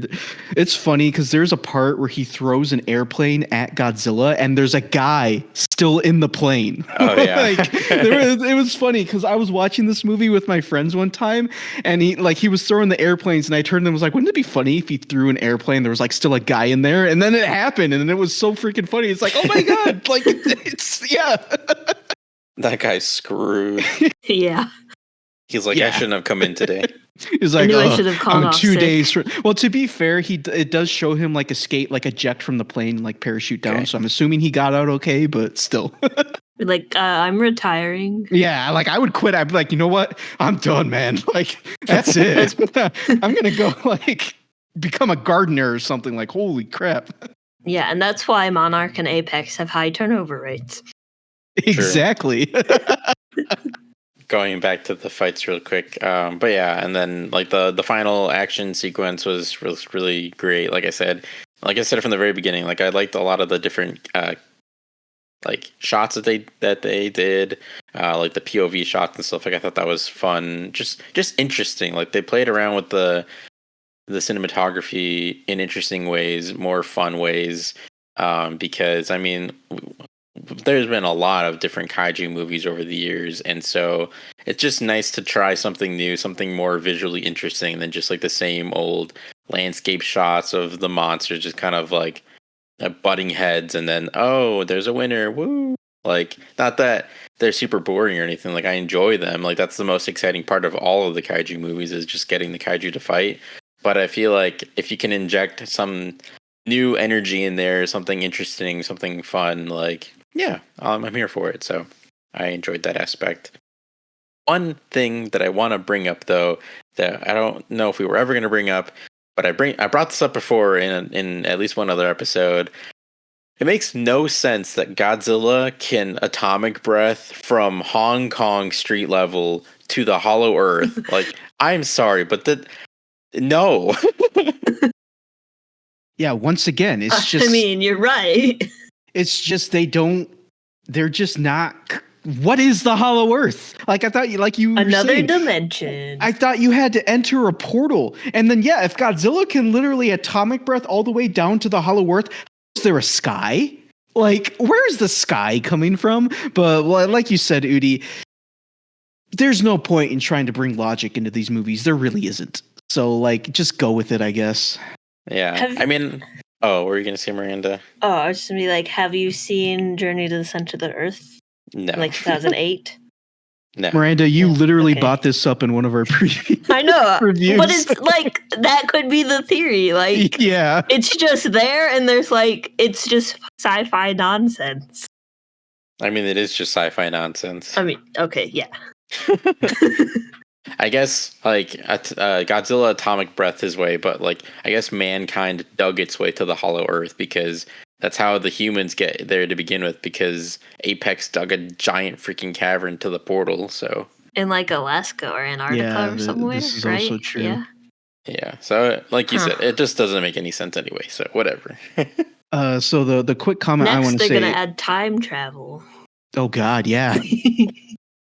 I mean, technically, they kind of did that in Monarch. They did, yeah. That's true. That's true. But it's jumping forward in time, not backwards in time. But I just want to say real quick, because Udi, you mentioned that scene where Godzilla atomic breaths down all the way down to the Hollow Earth. So that scene is when Godzilla surfaces in Hong Kong, and just once again, like Adam Wingard understood what Godzilla is, because there's a shot in this movie where once again it's just classic Godzilla to me. This is what I wanted out of the MonsterVerse, because you see Godzilla's foot just stomp down onto the city streets and like everybody's running and screaming, and then it just pans up to like just show him walking over. Like, I love that, man. Like, that's Godzilla to me. That's what I've been looking for in these movies. But once again, it was short-lived because that's all we get before he like atomic breaths down into the city. But still, like, that's what I wanted. And I'm and once again, I thank Adam Wingard for somewhat giving me what I wanted. He didn't fully give me what I wanted, but he somewhat did, and I really do appreciate that. Yeah. I will say, because I forgot to talk about this earlier when you were giving your thoughts, because I kind of lost track of it because you said early on in your thoughts, but I also appreciated that Adam Wingard made Godzilla an antagonist in this, because like we brought this up in our 2014 episode. Go check it out on YouTube. That like they kind of tried to make Godzilla like a hero, and like I didn't like that. I thought it was dumb. Like I think we all kind of agreed that it was silly, whatever, and it just doesn't make any sense. Like, who at the end of all of that is gonna be like, "Woo, Godzilla, you're woo"? No one, absolutely no one. It's stupid. So like I'm glad that they were like, oh, he went from our hero and now he's attacking us. Oh no, what's going on? Like, it's kind of funny that they like had to specifically say that at the beginning, but I was like, you know what, I'm here for it, because I agree. I totally agree. Like this Godzilla is the kind of Godzilla that I like. Like that shot of him attacking the Apex lab at the beginning of the movie from afar, like he's just atomic breathing the whole site. That's so cool. And then like him washing up in Hong Kong and then destroying the city and then all of that. Like just he looks so mean in this movie and it's so good. He's just so cool. 100%, dude. Like seriously. And like I said, this is what I wanted out of the MonsterVerse. Yeah. So I'm hoping they kind of keep this sort of Godzilla energy going. Obviously, him and Kong will keep teaming up probably, but I don't like that. I don't care. That's cool, but I just hope that Godzilla kind of stays more like this, and they don't try to make him like a hero because again, that's just stupid. Yeah, no, 100%. I agree. Just want to comment real quick. So, you like in the beginning where he's attacking Pensacola, it's funny because we're all talking about like little nitpicks that we have with some of the logic in this movie. I have a friend. His biggest issue was that the Pensacola attack, only 8 people died during Godzilla's attack, where he's just atomic breathing everything and like explosions everywhere. It's like, and he's like, there was no way like only 8 people died like during that. Like a lot more people probably would have died. And you know what? He's probably right. I feel like that's the Man of Steel effect. Ever since that movie, I swear every single big blockbuster has made like an extra effort to be like, oh, we might show like crazy destruction, but only 5 people died. No worries. Why do films do that? I mean, again, like I feel like it's been more prevalent ever since Man of Steel, and it's because so many people complained so hardcore about that movie and like the wanton destruction of like Metropolis and how like millions of people probably died. And I guess probably, but like I feel like there's been so many other movies that did similar things and no one cared. But for some reason after that movie, everyone cared. And so for example, in Batman versus Superman, our favorite movie on the podcast, they even make like a big thing about in like the third act of like, oh, let's take Doomsday to this abandoned island where no one's at. It's completely abandoned. It'd be fine for like a big old battle. And so like they go there, and so they don't have to worry about like, even though they're destroying the whole island, there's no one there, so it's perfectly fine. And then in like Captain America Civil War, they go to this airport in Germany, and like you hear like, oh, they're evacuating the airport, and then so it's like they're fighting, and it doesn't matter because apparently the whole airport's been evacuated, so like everyone's safe and safe from afar, blah blah blah. That would be a very interesting analysis paper to do. I wonder if it has any correlation with what like real world events and how things of that nature, disasters and stuff, are being perceived through like social media and stuff, and whether or not that has a correlation on how people talk about it in films. Maybe that would be an interesting paper if I had time. If I was in school again, I feel like that'd be a media criticism class paper. Yeah. And one other quick example would be like Age of Ultron was another one that like kind of did something really destructive at the end of the movie, and then again like Civil War kind of was like cleaning up its mess and being like, oh look, there are repercussions and there is damage to be had here, and these superheroes aren't just like doing whatever, like there are consequences for these things. Just before I forget, one quick thing I wanted to ask you guys about, because I don't think we talked about it. How do you guys feel about them like trying to power up King Kong, but like by giving him like melee weapons? Like in this one, he has an axe, and then in Godzilla X Kong, I mean, we haven't seen it yet. We don't know how he's gonna use it exactly, but he has like power fist, like a metal arm. So yeah, I'm down with it. I like it. I think it's cool. Like I like Kong having an axe. I think that's cool. I mean, I think the metal like Infinity Gauntlet that he has in Godzilla X Kong, I think that's a little too much. But the axe, I like the idea of the axe. I think that's cool. You know, primates. There are some primates out there that know how to use tools like that. So I like it. I mean, I'll take that over lightning, giving him lightning powers from the original King Kong versus Godzilla. Lightning. Yeah. So. Can you imagine if they actually gave him the Infinity Gauntlet? What would Kong do with the Infinity? Where they're going to give him a Green Lantern ring in the crossover that's Yeah, going on in the so- comics. Wow, So, that's crazy. so yeah, who knows? Maybe he can get a. Can you imagine if they did a DC crossover in the MonsterVerse and then he actually gets like a Green Lantern ring in a movie? I was going to say that's what they're doing in the comics. I mean, because that's literally what's happening in the comics. But I hope. I think I James don't know. Gunn's gonna do that. I don't know, but like I hope they adapt the crossover comic into an animated movie because that would be amazing. I would love that. Please do that. Whoever is in charge of animation at WB, probably James Gunn, I guess. James Gunn, do that, please. You can just label it Elseworlds. It doesn't have to tie into the current DCU. I can't wait to watch Godzilla destroy Superman in animated form. Yeah, I guess. Sips cup of coffee. My favorite. Oh, the Godzilla community is going to hold that over the Superman community till the end of time. And I'm stuck in the middle. Although I truly do think Superman would beat Godzilla, but that's besides the point. I like both of them, but I think Godzilla would win personally. I disagree with you, Udi, but As Dan, as you usually say, he's got atomic breath. So yeah, well, see, that's the thing. That's what happens in the comic. Is Superman? Okay, we're kind of getting off topic here, but that's what happens in the comic. Is Superman takes on the full force of because like Godzilla shoots his atomic breath, and Superman literally takes on the full force of it, and that's what defeats him. And I do think that's interesting because Godzilla's atomic breath, like how hot does that have to be? That has to be like at least as hot as the sun. Breath, so Yeah, it has to be at least as hot as the sun. So like I do find it interesting that Superman can like take the full brunt of that, but I guess it kind of makes sense that he would like that would take him out. But all Superman needs to do is get like one good punch in on Godzilla and he's done for. Just saying, but How much prep time does Godzilla have?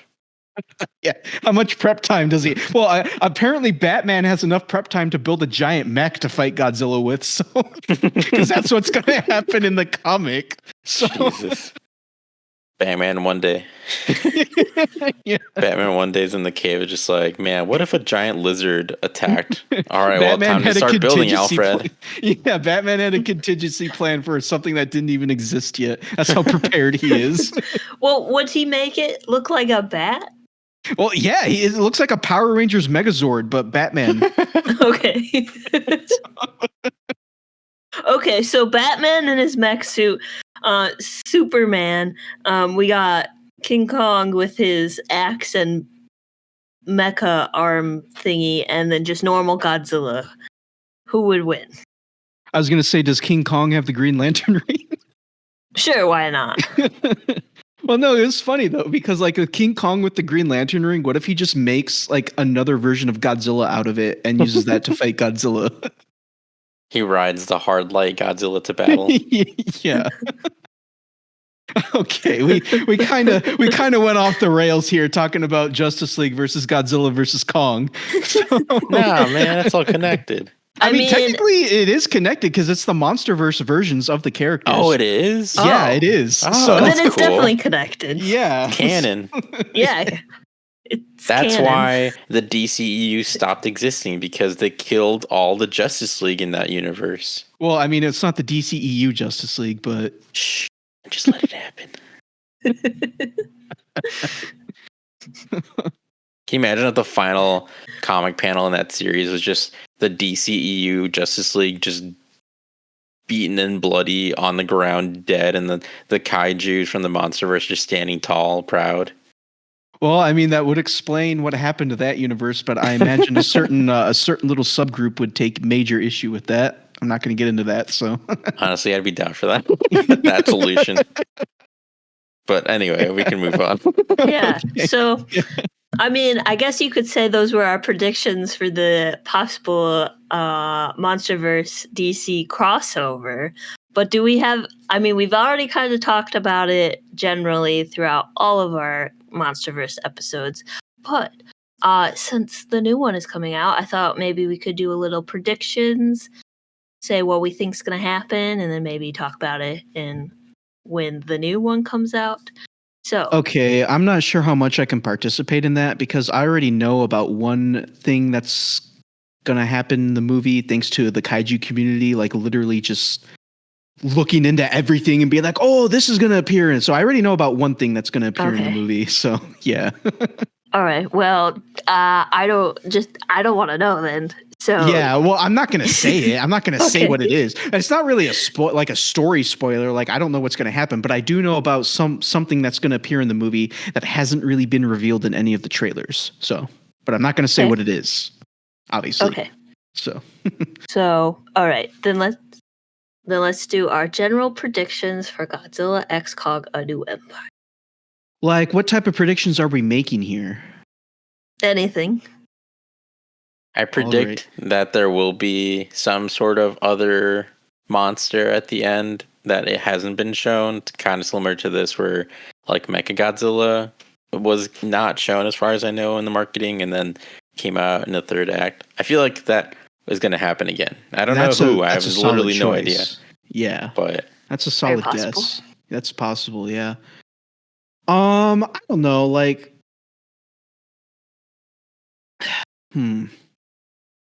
Well, because like I was going to comment on Scar King because I just don't see how this movie is going to make Scar King be like the bad villain that he's supposed to be. You know, like I that's not really a prediction, but still, like In prediction thoughts, just yeah.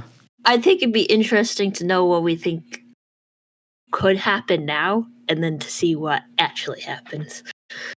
Well, I agree with Udi. I think they're going to bring in a secret big bad at the end that like Godzilla and Kong are going to have to fight. Like I think Scar King is a red herring. Like yeah, like I think they are going to bring in like a bigger monster to fight at the end. I predict that at least in one scene, there's going to be a Carl's Jr. Yeah, they got the Godzilla and Kong burger. Only in Mexico, though.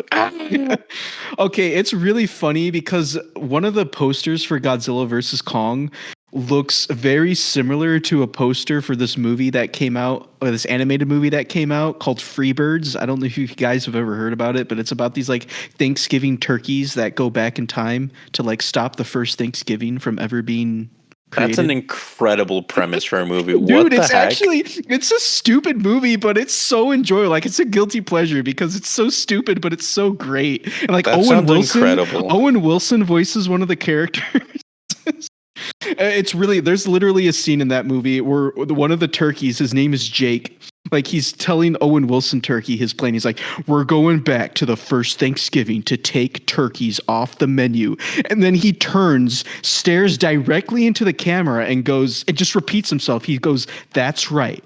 We're going back to the first Thanksgiving to take turkeys off the menu. It's like, it's like one of the most famous scenes from the movie, and it's hilarious. Like, we'll have to watch it one day. We can watch it or all three of us, we can all watch it for Thanksgiving this year. I'll show it to you guys. Sounds like a good time. Yeah. Thanksgiving holiday special. There we go. That's what we can do for our Thanksgiving episode. We can review Freebird. We'll watch Thanksgiving, and then we'll watch Freebirds. Yeah. Isn't Thanksgiving a horror movie? Like a stabby it's one? comedy. I don't believe you. The point I was getting at is there's a poster for Godzilla X Kong where both of them are running like at the camera, and it looks very similar to the Freebirds poster where both of them are running at the camera. It's hilarious. But I mean, yeah, I mean, I don't really know like what other predictions I can really make about Godzilla X Kong other than that. Like I'm stealing Udi's prediction. Yeah, I think there's going to be a secret big bad at the end that they're all going to have to fight. I'm going to say there's going to be neon lights. Nice. Yeah. Well, Godzilla himself is already kind of like pink neon in that movie. So Yeah. You know, it's funny. Apparently, the reason why he's pink in that movie is because Adam Wingard just likes pink. Like that's literally the only reason why. Is he evolved? Yeah, it'll be interesting. Like, I'm curious, like, what's going on with like the whole evolved thing. Yeah. Like, I'm curious to see what that's all about. And I'm also curious. Okay, here's a good prediction for you guys. Do you guys still think Godzilla is going to be antagonistic in this movie, or do you think he's going to be more in line of Godzilla King of the Monsters, where he was more of a hero? What do you guys think? I think he's gonna work with Kong. I don't think he's gonna focus much on Earth. I think most of it's probably gonna be like with the scientists and like Apex and Monarch and like in the Hollow Earth. Like I don't know how much they're gonna be in like Tokyo or like France or like South America. Like Oh, you know what? Here, I'll do an actual prediction now. I think this is finally going to be the movie. I think this is going to be it. This is finally going to be the movie in the MonsterVerse where we see Tokyo get destroyed. Interesting. okay. Yeah, I mean, I definitely agree with Miranda. I feel like it'll definitely take place more in the Hollow Earth. I mean, a lot of it will probably take place in the Hollow Earth, but also probably like in miscellaneous jungles. But I guess I don't know if this is really much of a prediction, but I feel like Godzilla will probably be absent for a lot of the movie. Like he might be somewhere towards the beginning of the movie, and then maybe he'll go into hiding, and then it'll be revealed that he was just in a cocoon evolving, and then he'll come out pink, and then be like, "Wow, I'm pink now," and then he'll fight. Very possible. Is that what Godzilla's going to say when he evolves? Wow, I'm pink now. Wow, like he's just going to look at his body. Wow, I'm pink now. Yeah. Does he watched Barbie and he was like, "Oh man, I gotta get in on this." He's like, no, he literally is Barbenheimer. Godzilla is literally Barbenheimer. Atomic Barbie. Yeah. The ultimate Barbenheimer fan. Yeah. We love Definitely to he see committed. Yeah. Committed to the bit.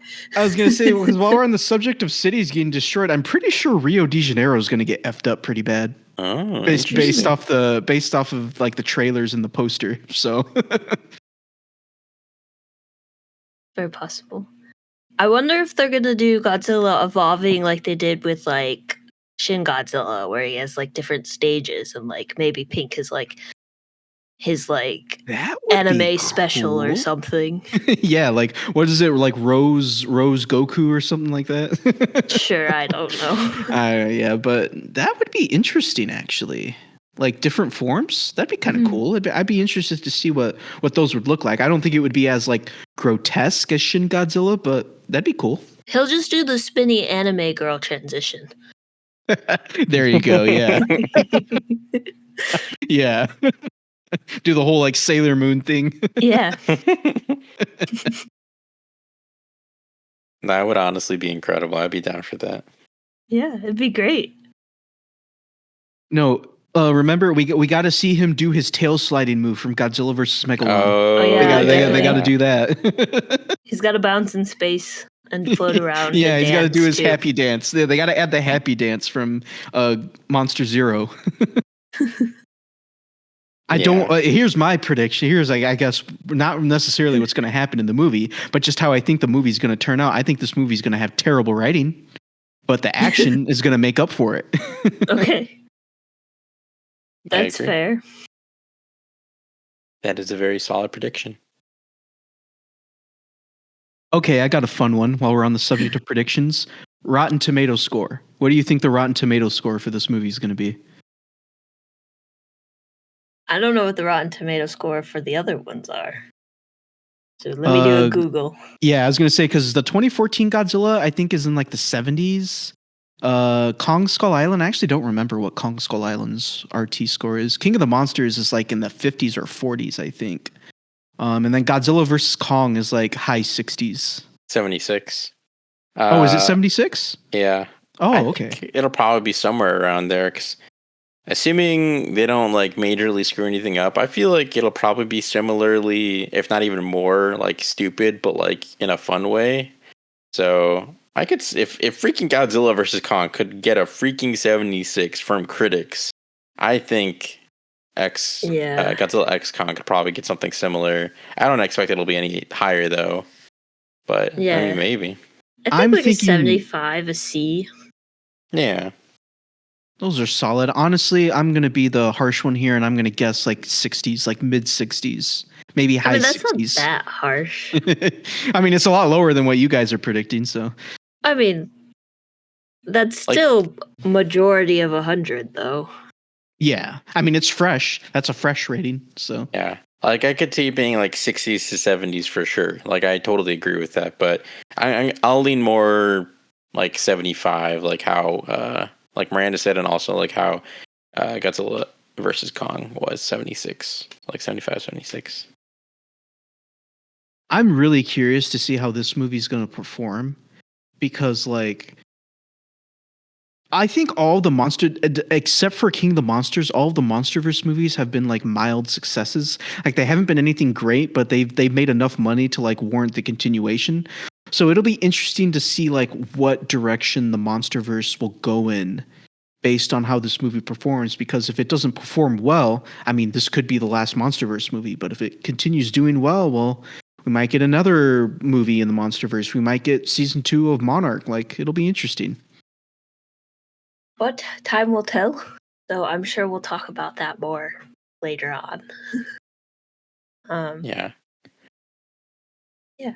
I just want to say on that note, I do kind of feel like in a way they did kind of, at least I feel, kind of went all out with this movie, where it was just like, you know what, like it's gonna be like a shorter movie. It's gonna be like I feel like they went in not sure if they were gonna be able to make another one, and so they were like, you know what, let's just make this like the most punchy to the point movie we can make it. And I feel like that's the movie that we got with this movie. So I'm very intrigued to see how, and like what you're saying, like I'm very intrigued to see how Godzilla X Kong does, and like what that'll mean for the future of the MonsterVerse.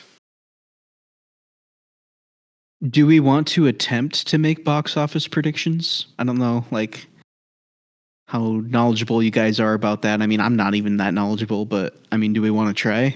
I don't even know what an average movie costs, so like, I got nothing. It's gonna make at least $5.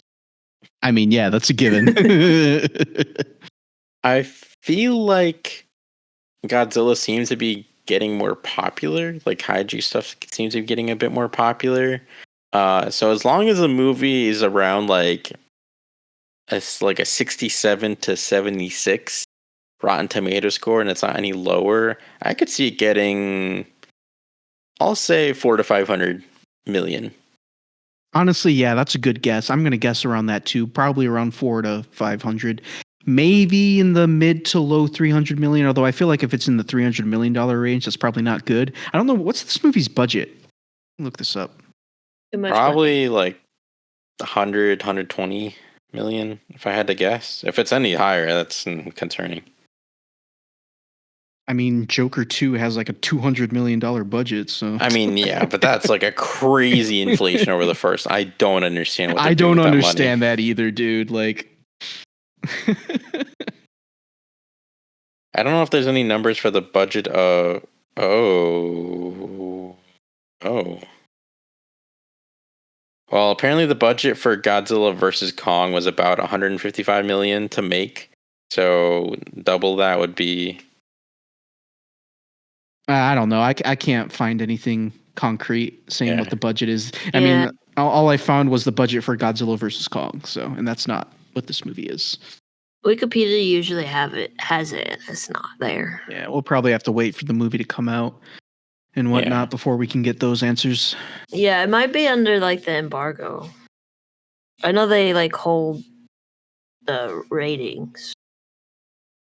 I would assume that the budget is probably similar to this one, though. I mean, I don't know how much longer, if at all, Godzilla X Kong is, and I know that there's going to be like a few extended, or at least one extended VFX sequence, but I can't imagine. I would hope that they didn't let it get to like 200 million. That would just be the dumbest possible outcome or idea for them to have done, but I don't know. I guess we'll see.